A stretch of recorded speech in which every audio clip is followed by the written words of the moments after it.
طيب الستاير فرشناها اهي. بصوا الستاير، الشقة كلها كده. فاضل حاجات بسيطة هرجع لكم تاني لما نخلص وتشوفوا الشكل الأخير. خليكم معايا. زي ما انتم شايفين بصوا الأرض بتلمع ازاي. احنا خلاص كده بنمسح بالمية وصابون. وعايزة اقول لكم دوني، يعني اخدنا كده ايه مسحة أولانية كده بفنيك، والتانية خدناها بدوني بقى اللي هي المسحة الأخيرة. خلاص هنفرش الفرش. زي ما انتم شايفين السجاد الجديد هنفتحه مع بعض دلوقتي، جايباه من العدوي. هنفرش الفرش بقى ونشوف الدنيا شكلها ايه مع ريحه الدوني الجميله. بتخلي ريحه كده ايه منعشه على الصبح. عايزه اقول لكم الساعه دلوقتي داخله على الساعه 11:30 كده. يلا خليكم معانا. خلصنا هنفتح بقى السجاد مع بعض وهنشوفه سوا. الشقه زي الفل اهي بتبرق. هنشوف بقى السجاد. مش عارفه احط انهي فين وايه.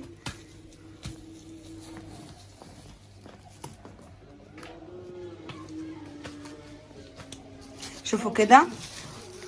هنشوف بقى كمان الوانه شكله ايه. انا جايبه لونين، جايبه شكلين. متهيألي اللي في اسود ده بره يا بسمله.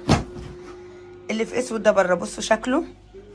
طب افتحي التانية كده، افتحي التانية عشان نختار انهي اللي تتحط هنا وبره. انا جايبه الاتنين في لبني يا جماعه، بس في واحده داخلها اسود اكتر، بس اللبني اكتر هحطها هنا مع السجاده دي.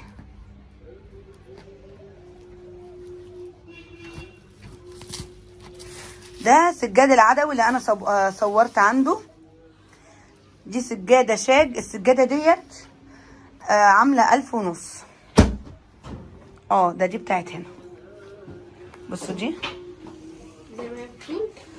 لا هتتعمل بقى كده بالعرض. استني بقى. بصوا بقى يا جماعه اهي. شفتوا جزء منها. بصوا هي عامله 3D. ده شكلها.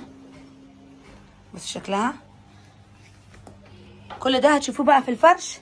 هنفرش بقى دي هنا تمام، واللبنه دي اكترها هنا لانها هتبقى ماشيه مع الانتريه. يلا خليكم معانا حبايب. ما نجم انا خلصت الشقه.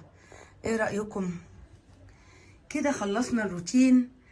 عايزه اقول لكم السنوي انا بقالي كتير ما جيتلكوش في روتين تشجيعي بتجديدات في البيت تقريبا من العيد، او من العيد الصغير كمان. العيد الكبير ما عملتش روتين.